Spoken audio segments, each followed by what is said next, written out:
Hello, everyone, and welcome to our Pronatalism and Overpopulation webinar.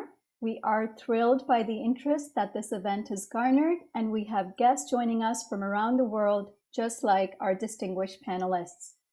My name is Nandita Bajaj, and I am the new Executive Director of World Population Balance, a U.S. nonprofit whose mission is to educate about the impacts of overpopulation on the planet, people, and animals, and offer solutions to address barriers to sustainable population.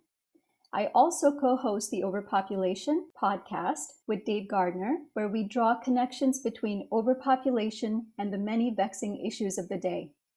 I'm just completing my graduate degree in Humane Education at Antioch University in affiliation with the Institute for Humane Education, with a focus on the intimate links between pronatalism, anthropocentrism, and overpopulation, and their impacts on human rights, animal protection, and environmental restoration. I'm honored to welcome to our webinar a distinguished group of panelists from 4 different countries to discuss the deeply pervasive pressures of pronatalism, which is the social bias towards having children. Before I introduce our lovely guests, I would like to say a few words on behalf of World Population Balance. The decision to have children or not is arguably one of the most important decisions we make in our lives. It is largely regarded as an isolated and personal decision and a natural rite of passage into adulthood. However, today we will examine to what degree this decision is truly personal. Our panelists will help uncover the myriad of social beliefs, assumptions, and forces across different cultures that pressure us into having children without examination and undermine autonomous decision-making about childbearing. Pronatalism is both pervasive and oppressive and is at the heart of extensive reproductive and social injustice around the world. Reproductive injustice is most well known to us through the legacy of social Darwinism and of the 21st century eugenics movement, with all the gender, racial, ethnic, ableist, religious, and paternalistic biases inherent in decisions made by those in power at the time and continue to afflict many communities around the world today. Pronatalism has a similar flavor in that it adopts cheap methods of forcing people into having children, whether it is to grow the taxpayer base, the consumer base, the religious base, or simply to carry on our genealogical legacy. It is, however, much more subtle because it is premised on the well-accepted belief that having children is natural and normal, which is why it is often taken for granted and more difficult to see and challenge.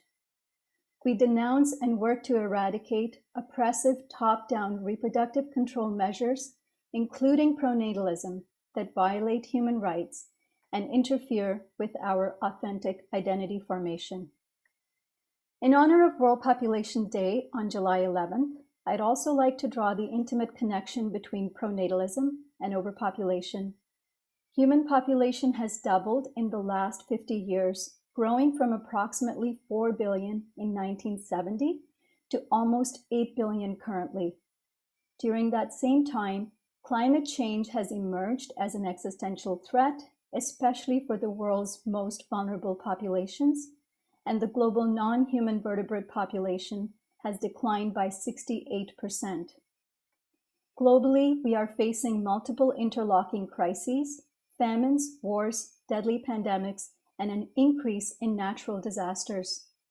Population and consumption pressures perpetuate a lot of social ills, such as poverty, pollution, resource scarcity, the effects of which are most seriously experienced by communities that do not have the means to buy their way out of these problems.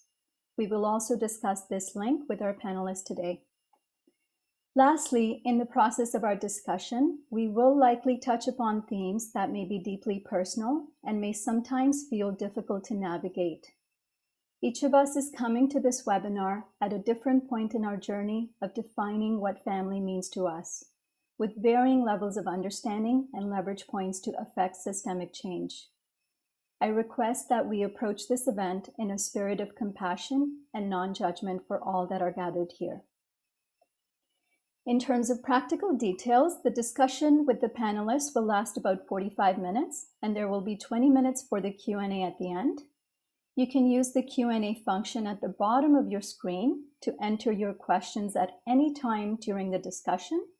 Our tech support team, we can wave Alan Ware and Pam Pence.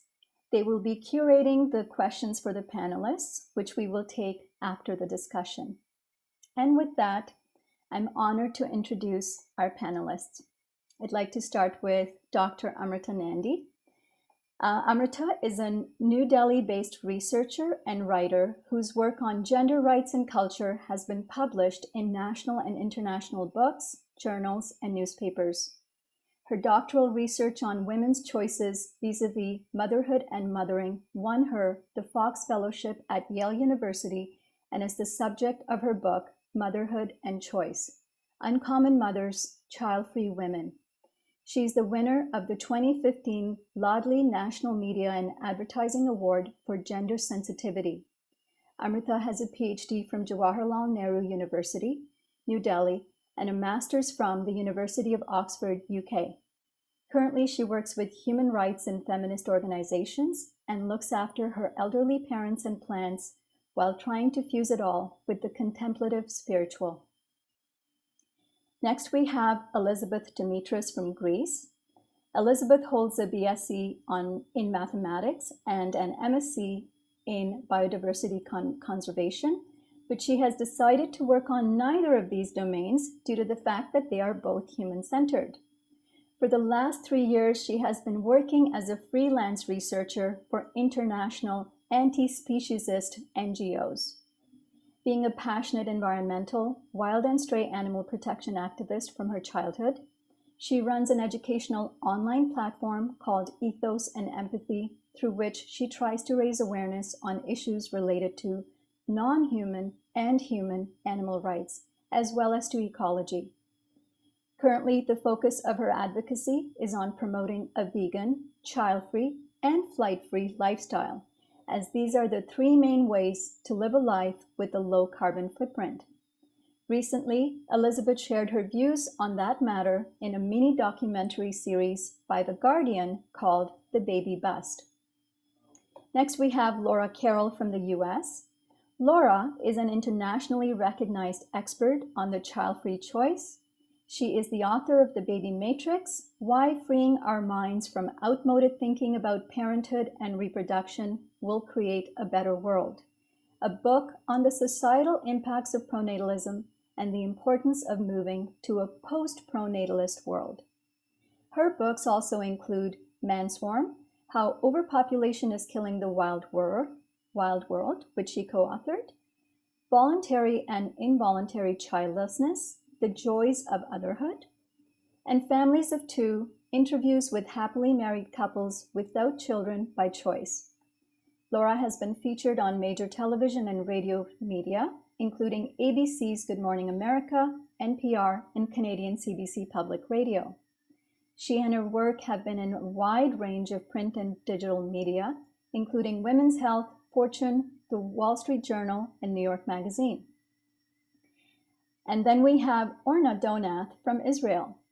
Orna is an Israeli sociologist, lecturer, writer, and feminist activist. She teaches at Tel Aviv University, Ben-Gurion University, and the Academic College of Tel Aviv-Yafo. Orna has studied and teaches the fields of non-motherhood, motherhood, and time and emotions from sociological and feminist perspectives. She is a social activist and the writer of the book Regretting Motherhood, which was translated into 14 languages, in which she discusses the pressures placed on women whose choices are seen as a threat to the status quo. She wishes to undermine the socially accepted idea that being a woman inherently includes motherhood, and claims that pushing women into motherhood can cause them great suffering. In addition to her academic research, she has served as the chairwoman of the governing board of one of the rape crisis centers in Israel, where she still volunteers since 2004.